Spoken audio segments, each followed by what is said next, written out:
Nagiging lalaki. Dilalawang kamay, In fairness sa mga ka-Becky Beauties, palong-palo ang kanilang pagrampa ha.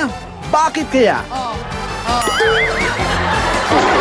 Para sa challenge na to, natulog ng maaga, bitter rest. Si Cherie. Ayun, nakakaba, kasi muntik ako madulas. Siyempre po, kakaba-kaba, pero happy. At ito si Ate Reg, Para may super magsasawa confident ha. Remember, Hindi ako walang kwenta. Obviously silang tatlo. Kasi wala naman silang ano sa akin eh. Kasi nga ako nga to. Ganito ah. Tara. mga kaibigan, tawagan na natin ang unang maglalaro at sasagot sa ating question and answer. Narito si Julia Buntis. Okay. Aba, seryoso. Parang sasapak. Kinakabahan. Parang sasapak nila to. Julia Buntis, ready ka na. Buntis siya, pero pangalan lang, kaya hindi ho delikado. Boys, kwek na. Okay. Ayan na po, mga kaibigan. Napakan.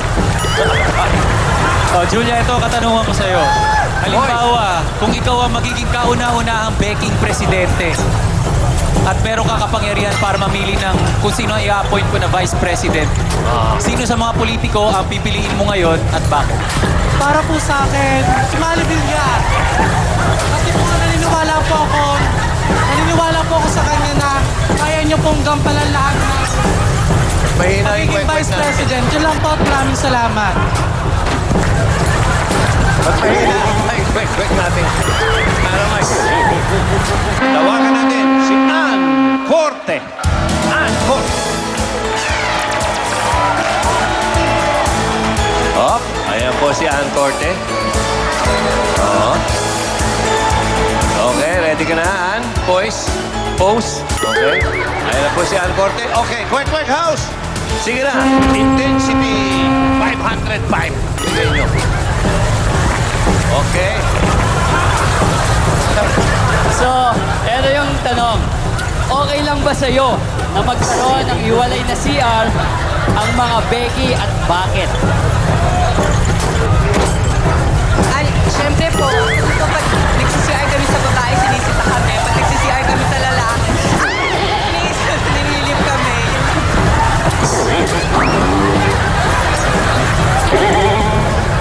Yung mga bait ngayon ang ating kwek house, ha? Ito naman ang ating pangatlong contestants, mga kaibigan. Look-alike ni Regine to, ng Songbird. Mga kaibigan, itong tunay na Songbird talaga. Ate Reg! Ito siya, mapapanganak lang po niya, pero pinasali agad ni Ogie sa ating Kabeki Beauty Pageant. Up, naka-post pa. Hello! Hello! I'm so happy to be here. Okay. Okay, kwek house. Tingnan natin. Pagalawin na yan.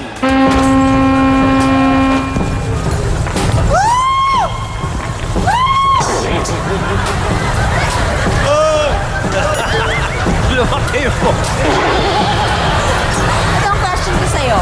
Pabor ka ba na magkaroon ng Becky Lane sa mga MRT at LRT? Pakipaliwanag. Feeling ko hindi na. Kasi ang sasakyan ng mga Becky, pwede namang walis tingting. Okay na ba? Satisfied? Okay na rin. Kayo, okay na? Napagod kayo eh. Nanini Papa. Nanini Papa. Aloka yung bahay niya gawa sa lawanit, ha? Okay, thank you, Reg. Narito po, Lobby Opo. Lobby Opo.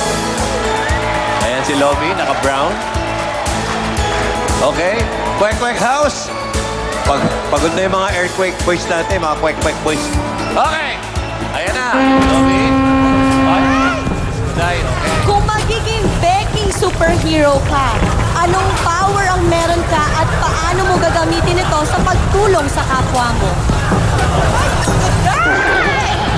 Ang power na ito ay magkaroon at magbigay ng respeto sa mga tao. Dahil naniniwala ako na pag ikaw ay may respeto sa iyong sarili, respeto na nagbibigay sa iyo ng mga tao na kapalabuha sa iyo. Maraming salamat po!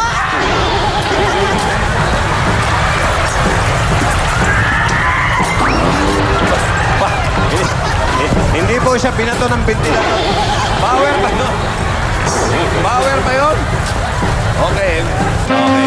Sa aming pagbabalik, ang announcement ng winners sa ating Binibining Kabeki Beauty. Magbabalik pa ang Celebrity Samurai!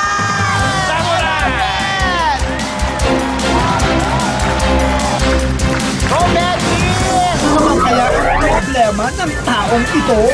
Watch out sa Wow Mali sa Celebrity Samurai! Abangan ang pinakamalaking announcement sa Kabeki Beauty 2012. Coronation time when Celebrity Samurai returns!